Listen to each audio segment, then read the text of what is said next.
Subscribe करें और bell दबाएं ताकि कोई खबर रह न जाए।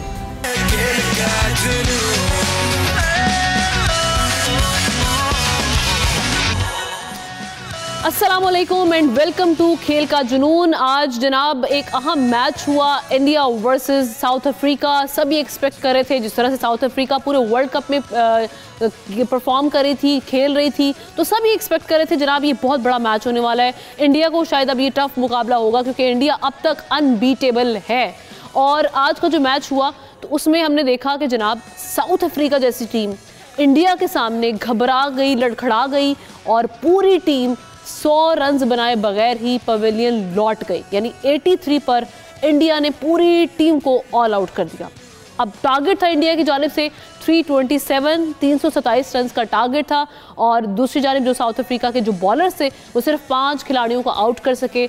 और आज के हमने मैन ऑफ द मैच भी देखे विराट कोहली, जिनकी आज बर्थडे भी है, तो उनको हम हैप्पी बर्थडे भी बोलेंगे। ऑब्वियसली जो भी क्रिकेट लवर होगा वो उनके फ़ैन भी होंगे, उनकी गेम के भी फ़ैन हैं और साथ ही साथ हम उनको उनकी जो जन्मदिन है उसकी मुबारकबाद भी पेश करते हैं। तो उन्होंने आज अपने फैंस को बड़ा तोहफ़ा ये दिया है और ये तोहफ़ा उनकी जानिब से सामने आया जब उन्होंने तेंदुलकर का, सचिन तेंदुलकर जो कि इंडिया के फाइनेस्ट बैट्समैन रहे हैं, उनका रिकॉर्ड उन्होंने बराबर कर दिया और उन्होंने 49वीं जो सेंचुरी है वनडे ओडीआई की वो आज उन्होंने स्कोर की।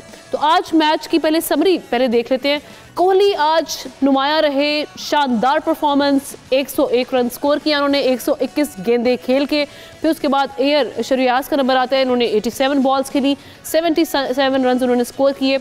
रोहित शर्मा जो कि कैप्टन हैं, 24 बॉल्स पर उन्होंने 40 रन्स की तेज़ तरीन उन्होंने भी इनिंग्स खेली। फिर जडेजा का नंबर आता है, 15 पर उन्होंने 29 रन स्कोर किए और वो नॉट आउट रहे।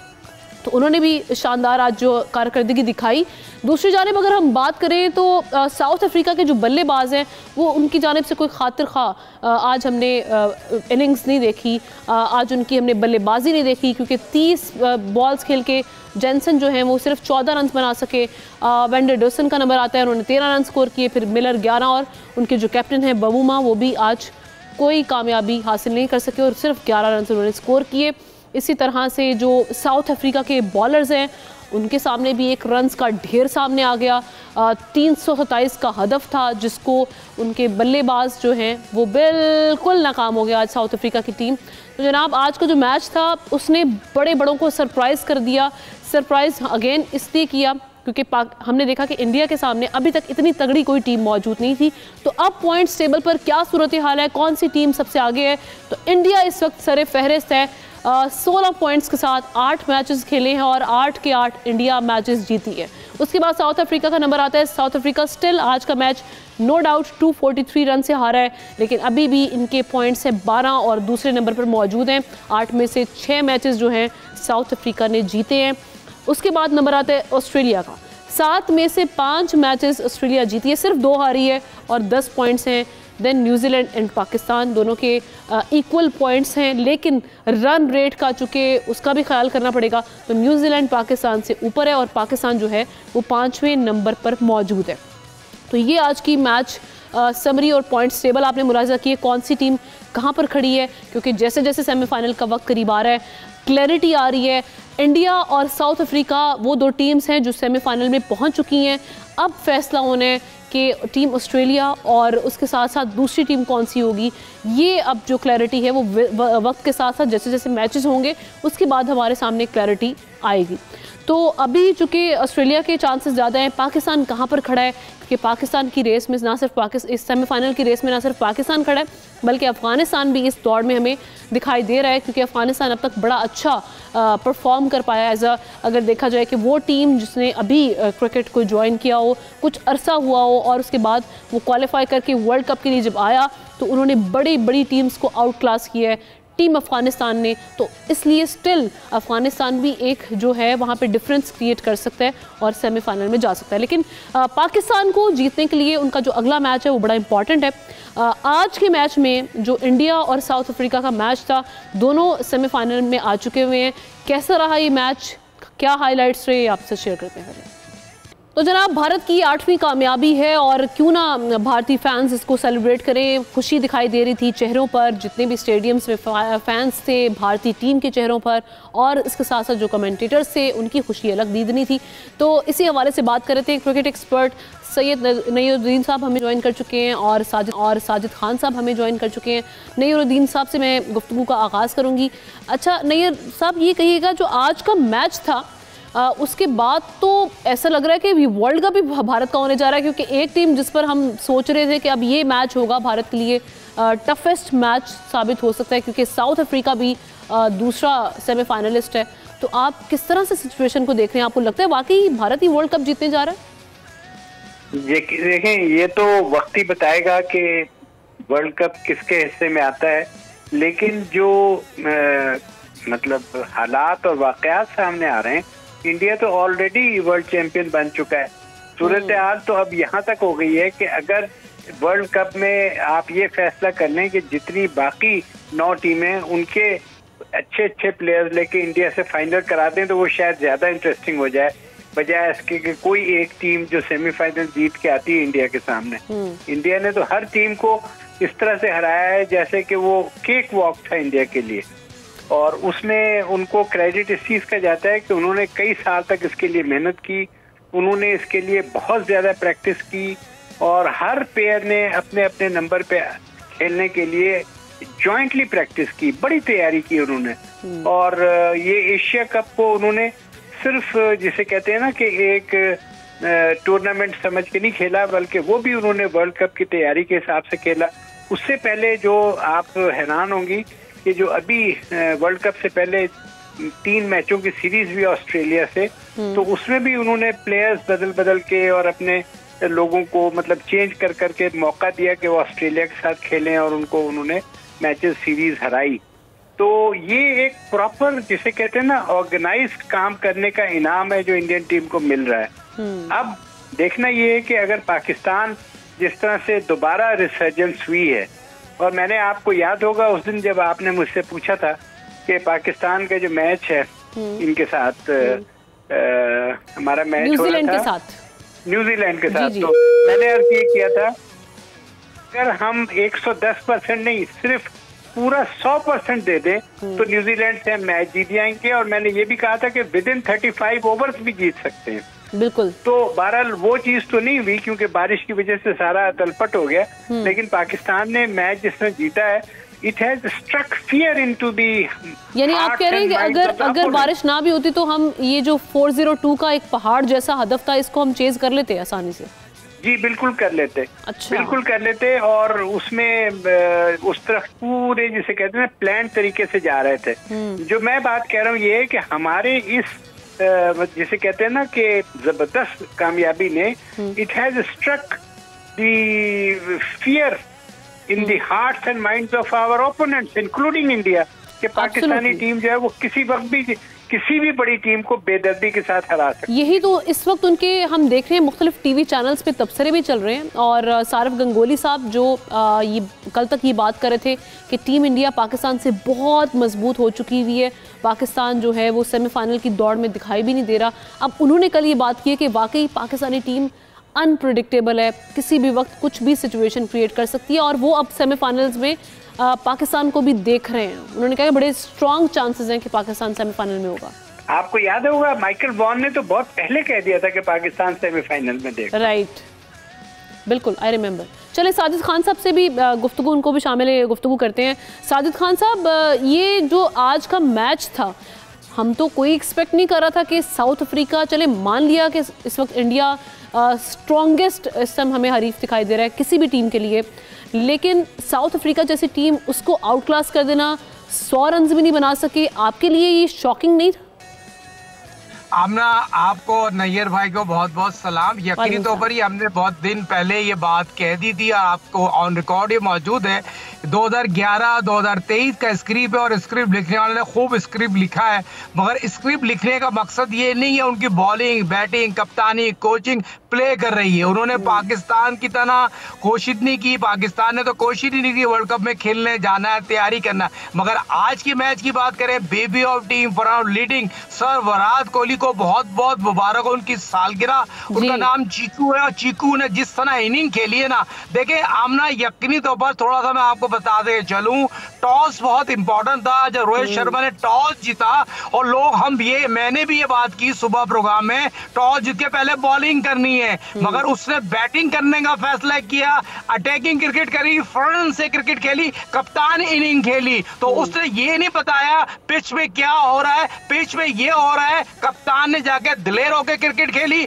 और बॉलर पे अटैकिंग क्रिकेट खेली। मगर जब सर विराट कोहली आते हैं, बैटिंग करने आते हैं, बॉल बैट पे नहीं आता, स्लो बॉल आता है, रुक के आता है, तो सर विराट कोहली ने पिच को रीड किया, सिंगल डबल, और यकीनी तौर पर वर्ल्ड की बेस्ट इनिंग खेली है। जो सालगिरह के लिए तैयारी की गई थी, जो इंतजाम किया था, उन्होंने कौम को मायूस नहीं किया, उनके क्राउड जो उनको सपोर्ट करता है, और बहुत बड़ी इनिंग खेली उनके कैरियर की। मगर जिस तरह उन्होंने इनिंग खेली, 49 सेंचुरी बनाई, टोटल 79 सेंचुरी बनाई, ग्रेटेस्ट प्लेयर सचिन तेंदुलकर की एक सेंचुरी से पीछे है। जैसे कि सचिन तेंदुलकर ने भी बात की, मैं उनसे रिक्वेस्ट करूंगा, ये मैंने एक साल 365 दिन इंतजार किया था 50वीं सेंचुरी बनाने के लिए, तो मैं विराट कोहली से रिक्वेस्ट करूंगा जल्द से जल्द 50वीं सेंचुरी बना के रिकॉर्ड बनाए। तो ये चीज तो बहुत ही आला है। आपने इस प्लेटफॉर्म जो खेल का जुनून है ना, इस जुनून ने तमाम चैनलों को पीछे छोड़ दिया। इस चैनल ने वो पेशेंसियां कर दी हैं जो यकीनी तौर पर पाकिस्तान की हिस्ट्री में चैनलों में बाजी ले जाता है। हक और सच की बात करते हैं, ग्राउंड रियलिटी से बात करते हैं, जैसे नैयर भाई ने बात की थी, बहुत पहले बात की, हमने बात की थी, बहुत पहले बात की। मगर ये चीज एशिया कप उन्होंने जीता, जिस तरह नैयर भाई बात कर रहे थे, ऑस्ट्रेलिया से सीरीज वो जीते हैं, आखिरी ओडीआई ऑस्ट्रेलिया जीता है। उन्होंने तैयारी की ओडीआई क्रिकेट की, हम तैयारी करते हैं 2020 की, हम तैयारी करते हैं प्राइवेट लीग की, हम लाइक करते हैं ग्रुपबंदी की, हम तैयारी करते हैं सेंटर कॉन्टे की। और हमारे स्पिनर जो पाकिस्तान के स्पिनर हैं, वो ऐसा लग रहा है पाकिस्तान के स्पिनर नहीं, क्लब स्पिनर है। क्या शदाब की बात करूं, नवाज की बात करूं, फिर आपके सिलेक्शन में लाइकिंग डिसलाइकिंग है। जिस तरह फकर ने इनिंग करी ना, फकर पाकिस्तान, उसने बुनियाद रख दी पाकिस्तान के लिए, एक ऐसी इनिंग खेली, 2 मैचों में मैन ऑफ द मैच। फिर अपने खिलाड़ियों की रिस्पेक्ट नहीं करते, चचा चले जाते हैं खिलाने भांजे को, भतीजे को, फिर वो प्ले नहीं करता। फिर आप तो करते हैं वर्ल्ड कप खेले, सेमीफाइनल खेले, भाई आपको आज चांस है, मौके हैं, फिर आप मौके क्यों नहीं देते लड़कों को? अबरार के लिए हमने कहा था, कल सुबह डॉक्टर सोहेल चांस ले रहे थे, अबरार को हम खिला दें, मगर आईसीसी के रूल के तहत 24 घंटे पहले आपको बताना पड़ता है। जिस तरह शदाब ने 3 बॉलें की नेट पे, उनका सर पे दोबारा पड़ा, वो बाहर आगे चले गए। बात सिंपल सी है, जो क्रिकेट ग्राउंड में खेली जाती है, वो ग्राउंड में देखी जाती है, पसंद की जाती है, हर आदमी मेहनत करता है। सर विराट कोहली 10 घंटे मेहनत करते हैं, 10 घंटे। और उनकी इसी मेहनत का नतीजा ना कि इस टाइम वो फाइनेस्ट बैट्समैन उन्होंने प्रूव किए है टाइम टू टाइम, जब ऐसे मौका मिला, जब उनको चांस मिला। नईरुद्दीन साहब, हमने देखा सिर्फ आप ये नहीं कह सकते कि इंडिया की गुड लक है, एक तो उनका होम ग्राउंड है, कुछ लोग ये बातें कुछ तबसरे करते हुए दिखाई दे रहे हैं कि इंडिया का होम ग्राउंड है, इंडिया की गुड लक इस वक्त साथ है, प्लस उनकी जो स्ट्रेटजी है और जो उनका आईसीसी पे इस वक्त इन्फ्लुएंस है, ये सब उसका नतीजा है। आपको लगता है कि सिर्फ ये उसका नतीजा है या बाकी उन्होंने अपने जो उनकी रिप्लेसमेंट भी उनके बैट्समैन की या उनके बॉलर्स की वो इतनी शानदार किस्म की तैयार की है कि वही तैयारी आज हमें ग्राउंड में भी दिखाई दे रही है, उसकी एग्जीक्यूशन? आईसीसी का इन्फ्लुएंस हो या कोई और जादूगरी हो, तो फिर मेरा मतलब है कि ये तो नहीं हो सकता कि आपने सुना होगा कि जी वो बॉल भी कोई इंडिया के लिए स्पेशल बनाए गए हैं। इस तरह की जो बातें हैं, ये एक डिफीटिस्ट मेंटालिटी को शो करती हैं। आपने बिल्कुल सही बात की कि इंडिया जो इस वक्त क्रिकेट में एक उरूज के मकाम पे पहुंचा हुआ है, तो वो उसकी हार्ड अर्न लेबर का नतीजा है, जिसमें कि उन्होंने एक्सट्रीम मेहनत की है। उनके कोचेस को और उनकी जो मैनेजमेंट टीम है, उसको बहुत अप्रिशिएट किया जा रहा है। लेकिन इसका ये मतलब नहीं है कि India is a team which can not be defeated. देखें, आज अगर साउथ अफ्रीका ने जो मैच खेला इस राउंड में, तो वो तो 83 पे आउट हुआ। पाकिस्तान तो नहीं 83 पे आउट हुआ, पाकिस्तान ने तो 200 से प्लस स्कोर किया था। तो पाकिस्तान ने, आप ये देखें कि इंडिया के आगे हम ढेर तो नहीं हुए थे। तो ये चीज आप देखें, इससे पता चलता है कि पोटेंशियल तो है, लेकिन जिस तरह इमामुल हक को और इन लोगों को खिलाया गया, उसने पूरे टीम का बैलेंस खराब किए रखा। अब ये लगता है कि आपकी जो कहते हैं ना कि बैलेंस ठीक हो गया और आपके जहाज जो है वो टेक ऑफ कर चुका है। इस टेक ऑफ में, इस मोमेंटम को आपने जो मैच खेलना है आखिरी इंग्लैंड के साथ, उसमें कायम रखना है। ये ना हो कि वहां पर जाके फिर आप रिलैक्स कर जाएं और नॉर्मल तरीके से, जो आपकी पिछली गेम है, जो कि मैं कह रहा हूँ टेस्ट स्टाइल गेम है, आपने पहली दफा वनडे स्टाइल गेम खेली है और उसका नतीजा देखें कि पूरे मुल्क का मोराल बढ़ गया है, टीम को तो बड़ा ही बड़ा है। तो सर अभी अगर हम चूंकि अभी पाकिस्तान की सिचुएशन की भी बात करेंगे, पाकिस्तानी टीम कहाँ पर स्टैंड करती है, क्या हिकमत अमली होनी चाहिए, लेकिन अगर अभी क्योंकि टीम इंडिया इस वक्त जिस तरह से हमने आगाज़ में भी बात की कि अनबीटेबल है, अनडिफीटेबल दिखाई दे रही है, क्या सीखना चाहिए तमाम टीम्स को इंडिया से इस वक्त? उनके से क्रिकेट में क्या ऐसी चीज़ें हैं जो हमें, जो कहते हैं ना, सामने आपका हरीफ हो और टॉपर हो तो आप उसको देख के सीखते हो कि ये चीज़ें हमारे अंदर मिसिंग है, तो उस पर हमें काम करने की ज़रूरत है जब हम ख़ास तौर पे मैदान में हो। तो आपको ऐसी क्या चीज़ नज़र आ रही है जो इंडिया इस वक्त हमें इतना स्ट्रॉन्ग दिखाई दे रहा है इस टाइम? मुझे ये लग रहा है कि उनके टीम मैनेजमेंट में, उनके कोचेज में, उनके प्लेयर्स में एक चीज़ है नेक नियति। फेवरेटिज्म वहाँ कहीं नजर नहीं आ रही है। और नेक नियति के साथ दूसरी चीज जो है वो है प्लानिंग।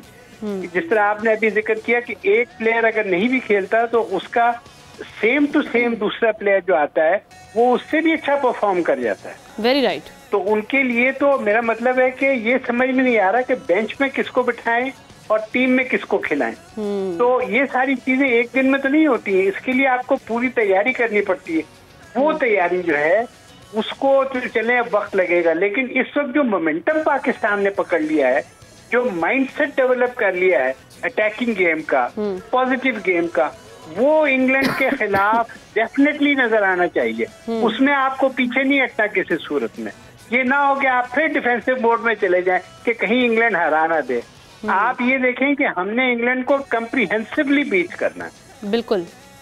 तो साजिद खान साहब, जैसे नईरुद्दीन साहब कह रहे हैं अटैकिंग क्रिकेट, एग्रेसिव होके खेलना पड़ेगा। अब कल मैं देख रही थी कि वो जो जिस तरह से फ़खर ने प्ले किया, उसके बाद एक क्लिप इस वक्त सोशल मीडिया पर आपकी नज़र से भी गुजरा होगा, जिसमें वो बता रहे हैं, बाबर आजम भी साथ ही बैठे हैं, उन्होंने बताया कि बाबर आजम हर हिट के बाद वो मुझे आकर मना कर रहे थे और बाबर ने भी बोला कि जी मैंने इनको कहा कि बस अब एक लग गया ना सिक्स, अब थोड़ा सुकून से आराम से खेलो। तो लेकिन ये बार बार हिट कर रहे थे बॉल को, लग रहा था कि फोर्सफुली कर रहे हैं, एग्जैक्ट उनकी ये वर्ड्स थे। तो आप नहीं समझते कि जो नेचुरल गेम है फ़खर की, उसी वजह से और जो प्लानिंग फ़खर ने अपने दिमाग में कल के मैच को लेकर की थी वो कामयाब हुई, उनको वैसे ही खेलना चाहिए। बाबर आजम को एग्रेसिव क्रिकेट की तरफ जाना होगा और वो ये जो लेकर चल रहे हैं कि नहीं आप टिक कर खेलें, उसका हमें कोई फ़ायदा नहीं हो रहा अभी तक। देखिए आमना, बहुत इंपॉर्टेंट सवाल है। ये पहली दफा हुआ है बाबर हर गेंद के बाद फकर के पास जा रहे थे। बाबर ने कल फ्रंट से बैटिंग की है, अटैकिंग बैटिंग की है, और फकर तो खेलते ही इसी तरह की क्वालिटी क्रिकेट खेलते हैं और नुमाया उसने इम्पैक्ट डाला पाकिस्तान की ओपनर पार्टनरशिप में। कल जैसा कि मैंने आपको बताया था 1200 बॉलें बाद छक्के लगे, 2 जो पावर प्ले की बात की जाए जिसमें फकर आए थे, और 1200 बाद छक्का लगे, 11 छक्के लगे। और जिस तरह फकर ने क्रिकेट खेली है उसने बता दिया क्रिकेट इस तरह खेली जाती है। हम बात कर रहे हैं मॉडर्न क्रिकेट की, मॉडर्न टेक्निक की। आपने ये बात बताई है, वसीम जूनियर आज बेस्ट बॉलर बन गए। आपकी बेंच में एक लड़का बैठा हुआ था, कितने लोग कहे जा रहे थे वसीम जूनियर को खिला दें, इक्के को ना खिलाएं, हसन को ना खिलाएं। भाई बात सिंपल की है, आपने टीम सेलेक्ट नहीं की और सही लड़कों को पिक नहीं किया। ठीक है कल का मैच हम जीते हैं, मगर one man show, one man army Fakhar रवा ने जिस तरह क्रिकेट खेली है उसकी तारीफ करना पड़ेगी। और बाबर की इनिंग की फ्रंट से कप्तानी जैसे कहते हैं ना, फ्रंट से कल उसने उसका साथ दिया है। और सही बात कह रहे थे वो, पीसीबी ने अपने यूट्यूब पे लगाया, सोशल मीडिया पे लगाया दोनों की गुफ्तगू, और बाबर ने उसको बताया। और फकर ही प्लेयर है जो ओवर में 1-2 छक्के मार सकता है। छक्के इसने हमने ऐसे नहीं मारे, बॉल और बैट के दरमियान हाई बैकलिफ्ट उसकी देखें, और जिस तरह फ्लो करता है बॉल के नीचे आके, और जिस तरह वो टारगेट बनाता है, तो इसकी चीज की उसकी तारीफ करनी पड़ेगी। मगर पाकिस्तान में ये चीज लाइकिंग डिसलाइकिंग है तो माने आपके चीफ सिलेक्टर साहब चले जाते हैं, वो कर देते हैं, वो पास हो गया है। अब अगला मैच ठीक है, हम कंटिन्यू करेंगे। साजिद खान साहब एक ब्रेक लेने के लिए कहा जाते हैं, उसके बाद वापस आते हैं तो मजीद इस हवाले से गुफ्तगू का सिलसिला आगे बढ़ाएंगे। स्टे विद अस।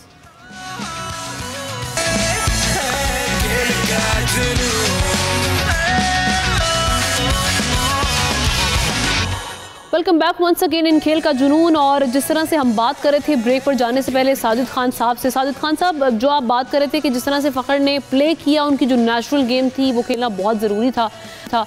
अगर इसी तरह से पाकिस्तान खेलता रहा और इंग्लैंड की टीम के साथ भी हमने इसी तरह से खेला तो डेफिनेटली मैच हमारा होगा।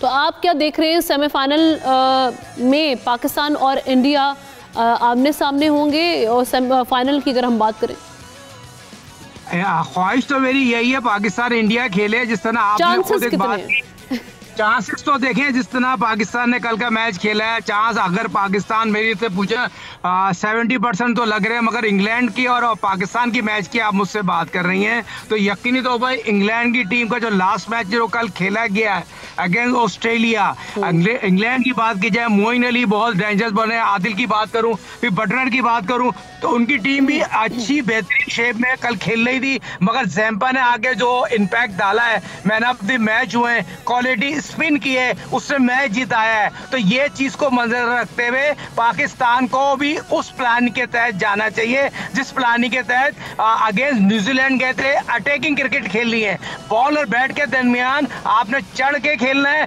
और जो पाकिस्तान के बॉलरों ने बॉलिंग की है, बहुत बायूसखून बॉलिंग है, तमाम चीजें आपकी मैच जीत जाते हैं, छुप जाती है। हारिस की बात करूं, शाइन की बात करूं, हसन की बात करूं, उस तरह की बॉलिंग नहीं की। 90 रन, कप्तान कोई भी आपको सपोर्ट नहीं कर सकता। हम बार बार बात कर रहे हैं वसीम जूनियर की, उसने चैनल पे बॉलिंग की है, आगे बॉल की है और 140 पेस से बॉलिंग की है। तो ये चीज को मंजर रखना चाहिए। और पाकिस्तान क्रिकेट टीम को जो इस तरह की क्रिकेट खेल ली है ना, इसी तरह की बॉलिंग मैच जिताती है। फकर ने तो खेली है, फकर के साथ अगर शाहीन शाह अफरीदी आउटस्टैंडिंग बॉलिंग करते हैं जो उसने पास में बांग्लादेश के खिलाफ की थी, तो इस तरह की हमें बॉलिंग की तवक्को है। और जिस तरह हमें स्पिनर की बात की थी, स्पिनर तो हमारे किसी एक पेज पे नहीं है।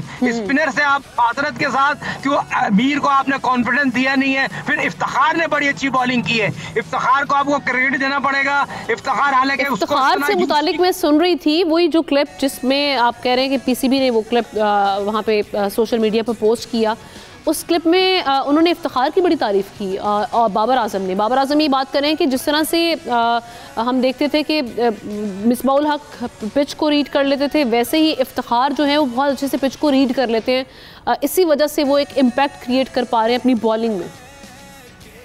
देखिए बहुत प्यारी बात की थी बाबर ने, वो ग्रेट मिसबाह हक के लिए बात की थी। अगर पिच को कोई रीड कर सकता है, जब टॉस से पहले जब ग्राउंड पे जाते हैं, पिच पे क्या करना चाहिए, टॉस जिसके बॉलिंग करना चाहिए, बैटिंग करना चाहिए, वो मिसबाह हक से पूछते थे। मगर उसके बाद अगर किसी ने मशवरा दिया है, वो इफ्तिखार ने उनको कल मशवरा दिया तो ऑल क्रेडिट जाता है इफ्तिखार को। उन्होंने अच्छी पिच रीड की और बाबर का डिसीजन जो था, मैंने भी ये बात की थी आपके प्रोग्राम में, पाकिस्तान को पहले बैटिंग करना चाहिए। मगर वही बात हो जो अल्लाह ताला मेहरबान हो, किस्मत साथ हो, और उसी टाइम बारिश हुई है। आप ये देखें बारिश के जो लम्हात थे, टाइमिंग देखें, उसी टाइम बारिश हुई और ना आगे ना पीछे। अल्लाह ताला ने इज्जत देनी दी, फकर को अल्लाह ताला ने हीरो बनाया। और ये चीज को आगे हमने कंटिन्यू रखना है। जो हम बात करना चाह रहे हैं इंग्लैंड के मैच में, जिस तरह आपने बात की थी शुरू में, देखिए इंडिया की क्वालिटी की बात क्या है, उनका सिस्टम बहुत अच्छा है, उनके बिल्कुल ठीक है। काशिफ अंसारी साहब ने भी हमें साजिद कर लिया है, क्रिकेट एक्सपर्ट हैं, उनको भी शामिल गुफ्तगू करते हैं।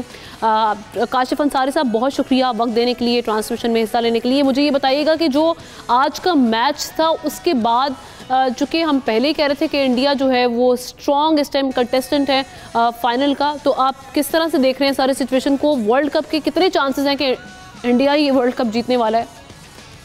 मुझे तो ये लग रहा है कि ये वर्ल्ड कप बाकायदा कस्टम मेड किया गया इंडिया के लिए, जैसे कि 2011 का वर्ल्ड कप किया गया था। मेरी अक्ल में ये बात नहीं आ रही कि एक टीम 370 रन बनाती है दूसरी टीम के खिलाफ, हिंदुस्तान के खिलाफ आके 83 पे आउट हो जाती है, 55 पे आउट हो जाती है, 140 पे आउट हो जाती है। ऐसा कौन सा जादू चल रहा है, ऐसा कौन सा सिस्टम चल रहा है, ऐसे कौन से उनके पास बॉलर आ गए हैं जो पूरी दुनिया के बड़े बड़े खिलाड़ियों को जेर किए जा रहे हैं। ये कहना कि बॉल आगे फेंको, बॉल स्विंग होगा, तो बॉल तो साउथ अफ्रीकन बैट बॉलरों का भी स्विंग होना चाहिए, पाकिस्तानियों का भी होना चाहिए और इंग्लैंड वालों का भी होना चाहिए, सिर्फ इंडिया का क्यों हो रहा है? मेरी अकल यहाँ पर मुकम्मल तौर पर सुन है, मुझे समझ में नहीं आ रहा कि हो क्या रहा है। नहीं तो आप ये नहीं समझते इंडिया ने तैयारी इतनी अच्छी कर ली है, इंडियन जो रिप्लेसमेंट उनकी इतनी कमाल की है। अरे मेरी कैसी बातें करते हैं आप लोग। बाकी टीमें क्या वहां पर लूडो खेल रही थी पिछले 4 साल से कि हिंदुस्तान ने इतनी अच्छी तैयारी कर ली है? हिंदुस्तान की टीम, आपने मजाक बना रखा है दुनिया को। ये मेरी समझ से बाहर है, ये अकल में नहीं आ रही है बात। कल शाहरुख गंगुली साहब ने कहा कि 400 रन की पिच है और उनके खिलाड़ियों ने बना भी दिए 350 रन। अगली टीम क्या वहाँ गिल्ली डंडा खेलने गई है कि 83 रन पे आउट हो गई है? हम लोग सब शौक थे कि साउथ अफ्रीका जो इतना अच्छा परफॉर्म करता आया है, क्या हुआ एक अचानक से कि साउथ अफ्रीका 100 रन भी नहीं कर सका? ना उनकी बैटिंग चली, ना उनकी बॉलिंग चली, हुआ क्या?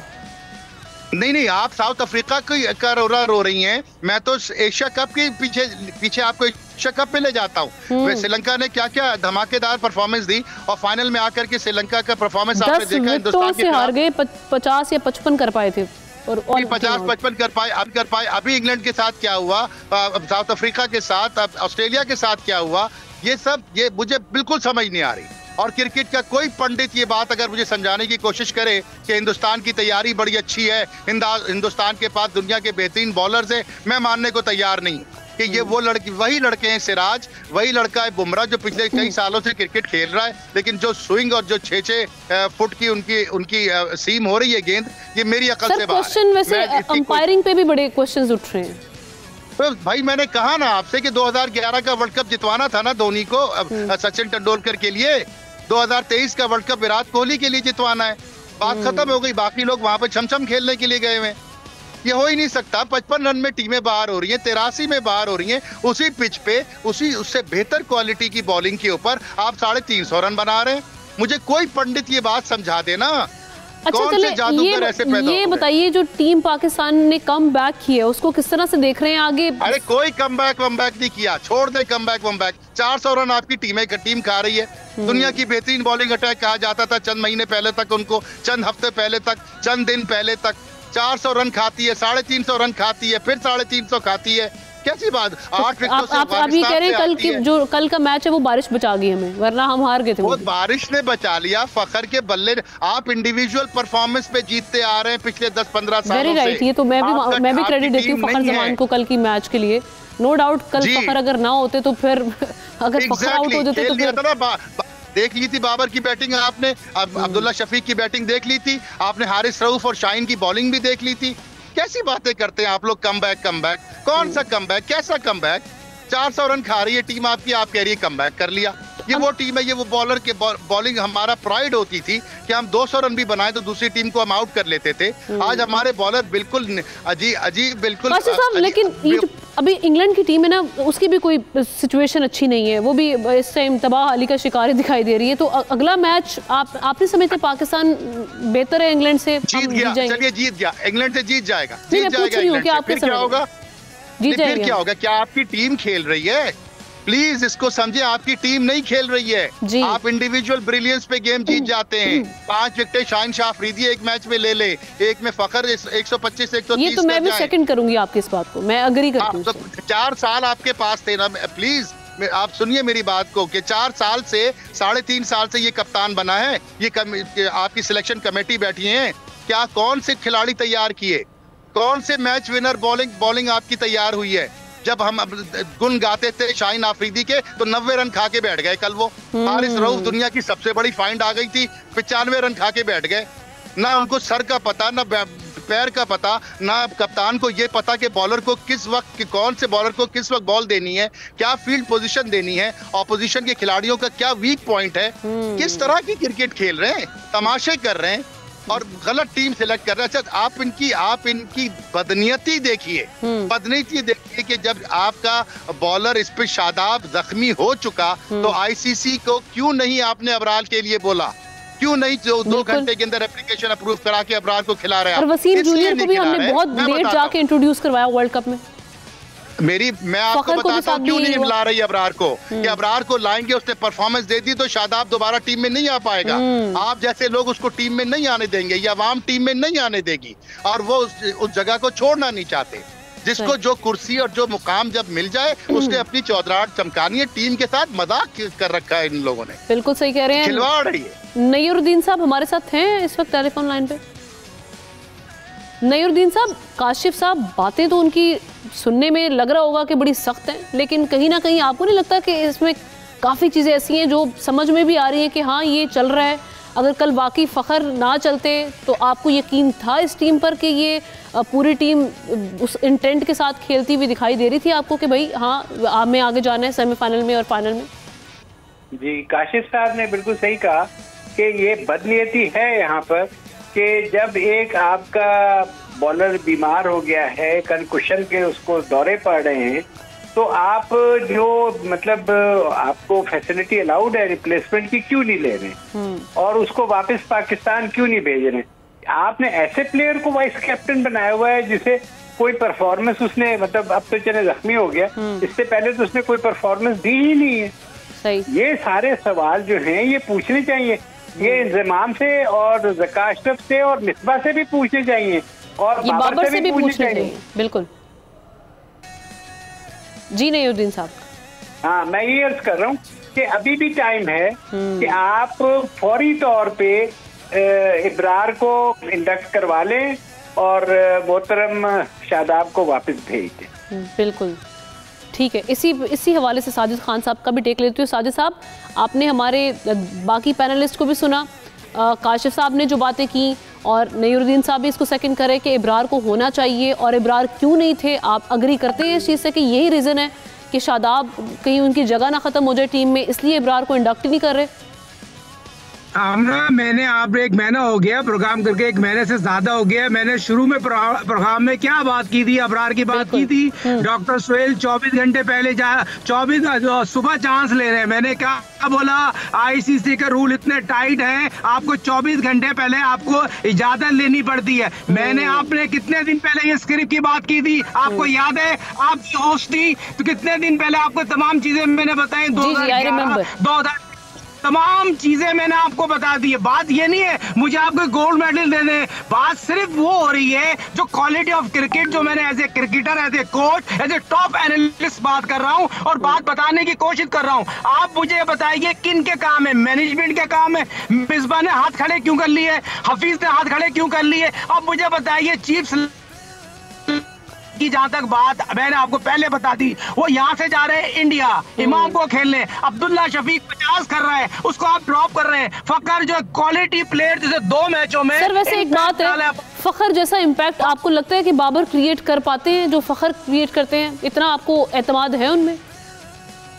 देखिए, बाबर की जो बात है पिछले 4 साल से तो उसने टीम को डिस्टर्ब किया। बाय बर्थ कप्तान नहीं है, बाय बर्थ में baby of team for of leading Sarfaraz Ahmed की आपको बात बता के थक गया हूँ। सरफराज एक बाय बर्थ कप्तान था, उसने बाबर को प्याले में रख के कप्तानी दी, फिर बाबर को कप्तानी मिली, एशिया कप का फाइनल खेले, 2020 का फाइनल खेले। बाद डिसीजन बाबर बैकफायर कर गया। सही फाइनल में शाहीन शाह अफरीदी को 3 छक्के लगते हैं। कोई समझाने वाला नहीं है, कोई पैनिक नहीं है, फ्रंट से लीड करने की आदत नहीं है और तो टीम सेलेक्ट सही नहीं करते। फिर आपके बेंच में मैंने आपको शुरू में क्यों बोला, वसीम जूनियर के बारे में आपको बताया था, वो आज मेन बॉलर बना हुआ है। क्यों बना हुआ है? ये पहले उसको खिलाते नहीं थे, सिलेक्ट नहीं करते थे, आज उसको मौका मिला। हारिस की बॉलिंग देख लें, शाहीन की बॉलिंग देख लें, फिर इक्का हसन की बॉलिंग देख लें। इवन आपकी कहीं ना कहीं सिस्टम में नहीं है। फिर अकल हमने, लेकिन मसला ये है ना कि हमने इतनी चीजें जो हैं वो इतनी लेट जाके की, जो चेंजेस बहुत स्टार्ट में करनी चाहिए थी वो चेंजेस हमने अब जाकर किए हैं, जिसका अब हमें खुमियाजा भी भुगतना पड़ा है। अगर मगर की सिचुएशन में हम फंसे हुए हैं काशिफ साहब, दूसरी टीम्स पर हम रिलाई कर रहे हैं कि वो बारिश हो जाए वहाँ पर, श्रीलंका जीत जाए तो फिर पाकिस्तान को चांस मिल जाएगा। ये अगर पहले कर लेते, फ़खर जमान ने कहा था कि मैं अवेलेबल था, उन्होंने ये बात की कि मैं अवेलेबल था, लेकिन टीम को जब लगा बेहतर उन्होंने मुझे तब खिलाया। उसके अलावा फ़खर जमान ने टीम को बेहतर आमना नहीं, बदनीयती है, खयानत है। खयानत ये कि साइम अयूब को लेके नहीं जाएंगे क्योंकि इमामुल हक की जगह खत्म हो जाएगी अगर उसने परफॉर्म कर दिया। अबरार को नहीं खिलाएंगे वरना शादाब को बैठाना पड़ जाएगा। सर, फिर अपनी कुर्सी सब संभाल लें और चाहे क्रिकेट का बेड़ागर कर लें। पाकिस्तान से मेरी आमना, ये पाकिस्तान से बददयानती और गद्दारी के जुमरे में आता है जी। क्यों नहीं समझते आप लोग? ये क्यों नहीं समझती कौम के ये बददयानतों का टोला है जिन लोगों ने 2019 में पाकिस्तान का नाम डुबोया, आज वही चीफ सिलेक्टर बने बैठे हुए। ये दुनिया में कहीं नहीं होता कि आपका भतीजा टीम का हिस्सा हो और आप चीफ सिलेक्टर हो जाए और उसके ऊपर आंखें बंद कर ले बोर्ड। और बोर्ड के जो सरबराह उनको खुद नहीं पता कि कल होंगे कि नहीं होंगे, वो घंटे घंटे की एक्सटेंशन लेके बैठे हमारे सर के ऊपर। तो इसका मतलब है फिर एहतसाब भी नहीं होगा, जवाब तलबी भी नहीं होगी। इतना बड़ा इवेंट रुइन कर दिया उसने। एहतसाब कौन करेगा? कौन करेगा एहतसाब? जिन लोगों का काम नहीं है, जो लोग कॉम्पिटेंट नहीं है, जो अपने जिनके खुद के लाले पड़े हैं, वो एहतसाब करेंगे? क्या बात करते हैं आप लोग? आप लोगों ने हॉकी खत्म कर दी, स्क्वॉश हमने खत्म कर दी, टेबल टेनिस खत्म कर दी, बैडमिंटन खत्म कर दी, क्रिकेट रह गई थी, उसकी भी तबाही की तरफ। क्रिकेट को दफना के अपनी मर्जी के कप्तान, अपनी मर्जी के अपना बंदा, अपने इलाके का बंदा, इसको नहीं खिलाना ये आ जाएगा, ये करके आपने दफना दिया, जिंदा दफना दिया क्रिकेट को। अब बाबर को आपने ताज पहना दिए, इंजमाम हमारे सर के हीरो बने हुए, हमारी जान छोड़ के नहीं दे रहे। वो जब से 92 का वर्ल्ड कप हुआ है उसके बाद से हमारे सर पे नाच रहे हैं। अब तो इस्तीफा देके चले गए। देखिए मेरी बात, दफना के गए हैं पाकिस्तान का वर्ल्ड कप में चांस को, वो बददयानती करके गए हैं। क्यों नहीं इस्तीफा दिया था उस वक्त? जब नहीं इस्तीफा देना था ना, तो जब टीम सिलेक्शन की बात आई थी उस वक्त अगर इनकी नहीं सुनी जा रही थी और ये ईमानदारी से काम कर रहे थे तो उस वक्त इस्तीफा देते ना, तो मैं मानता कि ईमानदारी की बात है। इस वक्त तो इसलिए दिया कि कमेटी, फैक्ट फाइंडिंग कमेटी बैठी हुई है जो इनके पैसे रुपयों के मामलात के ऊपर सवाल उठा रही है। अभी जो इन्होंने हालिया मुलाकात की है चीफ सिलेक्टर के लिए शाहिद अफरीदी से, आप समझते हैं बेहतर ऑप्शन है? देखिए, लाला को जितना मैं जानता हूँ, लाला ना तो किसी का डिक्टेशन लेगा ना किसी की बात सुनेगा, वो मेरिट पे काम करेगा और ऐसे लोगों का पाकिस्तान में ज्यादा देर तक गुजारा नहीं होता। लाला जैसे लोग पाकिस्तान की आबरू हैं, इज्जत है, और वो किसी की बात, वो सिर्फ ईमानदारी की बात करेंगे और जो उनकी जाती मसरूफियात हैं उसके बाद अगर वो चीफ सिलेक्टर बनते हैं तो मैं सलाम पेश करता हूं, लेकिन कौम को उनसे फिर उम्मीदें वाबस्ता होंगी। लेकिन मैं जो समझता हूं कि सिस्टम इनको नहीं चलने देगा क्योंकि लाला जी यस मैन नहीं है और इनको चाहिए यस मैन। यानी आवे का आवा बिगड़ा हुआ है। नयरुद्दीन साहब, ये काशिफ साहब ने जो अभी गुफ्तगू की है चीफ सिलेक्टर के हवाले से, एक तो ये कि इंजमामुल हक साहब, उनका जो एक मामला चल रहा है उस पर आपका क्या कमेंट है? दूसरा, अगर ये जिस तरह से मुलाकात हुई है, शाहिद अफरीदी आप समझते हैं कि ये बेहतर ऑप्शन है? शाहिद अफरीदी बेहतर ऑप्शन क्या है? उनका भी तो फिर दामाद खेल रहा है, अब उसके ऊपर भी उंगलियां उठ रही। क्या उनमें इतनी वो होगी, गट्स होंगे कि वो अपने दामाद को टीम से निकाल दें? लेकिन शाहीन बताए ना सर, अभी तक तो शाहीन की परफॉर्मेंस बेहतर रही है। ये लास्ट मैच कैसी बेहतर रही है? लास्ट मैच में जिनमें वो नहीं परफॉर्म कर पाए। अगर कोई गुंजाइश होती तो सबसे पहले उसको टीम से बाहर किया जाता। अच्छा, बिल्कुल कोई परफॉर्मेंस ही नहीं। आप इसको छोड़ दें, एशिया कप में देखें कैसे छक्के खाए फुल टॉसों पे, ये बॉलिंग हो रही थी। हाँ भाई, इसको कंटिन्यूटी में देखें ना, एशिया कप और वर्ल्ड कप को। तो शाहीन अफरीदी ने क्या दिया है पाकिस्तान को? ना एशिया कप में कुछ दिया। चौथे नंबर पे पाकिस्तान टीम आई है, नेपाल और अफगानिस्तान के ऊपर आपकी रैंकिंग है एशिया में, तो वर्ल्ड में आपकी क्या रैंकिंग होगी? लेकिन उनके फिटनेस के मसाइल भी चल रहे हैं। और दूसरा ये कि इसी इवेंट के दौरान क्यों इसी इवेंट के दौरान वो नंबर 1 बॉलर बन गए। यहाँ पे मैं ये भी मेंशन कर दूं, किसी और बॉलर को बुला लें। सर, अभी वो नंबर 1 बॉलर बन गए हैं वर्ल्ड कप में। नहीं, नंबर 1 का हम क्या करें? नंबर 1 बॉलर तो बने हुए हैं, लेकिन आपने देखा कि वो नंबर 1 इसमें भी बने हैं कि 90 रन दिए हैं उन्होंने, रिकॉर्ड नया बनाया जी। किसी ने बनाया 90 रन दिए किसी ने आज तक, उसका भी तो नंबर 1 है। सही। हमें तो नंबरिंग नहीं चाहिए। आप ये देखिए, इंडिया का कैप्टन नंबर 5 है, हमारा कैप्टन नंबर 1 है, जमीन आसमान का फर्क है। एक फील्डर ने आज सिर्फ एक बाउंड्री पे उससे कोताही हुई है, और जिस तरह उसने उसको घूर के देखा है और जो कमेंटेटर ने सारा वो सीन दिखाया है, जी जी, पता चल रहा था कोई किसी लीडर की कोई कमांड है, रूह कांपती है फील्डरों की को गलत काम करते हुए फील्ड में। बिल्कुल, ये तो फिर बहुत से मामलात है जिसको देखना पड़ेगा। और ये जिस तरह से साजिद खान साहब, ये अब इंजमाम की आप बात कर रही हैं, इंजमाम से तो ये पूछते कि जो टीम एशिया कप में चौथे नंबर पे आई है और उसके नीचे सिर्फ 2 ही टीमें, नेपाल और अफगानिस्तान की, वो तुमने क्या सिलेक्शन की थी जिसके ऊपर उसने ये अल्फाज कहे थे कि एशिया कप में हम लोग बहुत अच्छा खेले इसलिए मैंने कोई चेंज नहीं की। सेम टू सेम प्लेयर्स भेज दिए, सिर्फ नसीम शाह चूंकि इंजर्ड हो गए थे तो उनकी जगह हसन अली को डाल दिया, जिसको 1 साल से उन्होंने खुद सेलेक्ट नहीं किया। बिल्कुल बिल्कुल ठीक आपने बात की। बहुत शुक्रिया नईरुद्दीन साहब, साजिद खान साहब, काशिफ अंसारी साहब, क्रिकेट एक्सपर्ट हमारे हिस्सा बने। और जनाब, इसके साथ ही आज की ट्रांसमिशन का वक्त ख़त्म हो जाता है। कल फिर खेल का जुनून के साथ आपकी खिदमत में हाजिर होंगे, तब तक के लिए अल्लाह हाफ़िज़।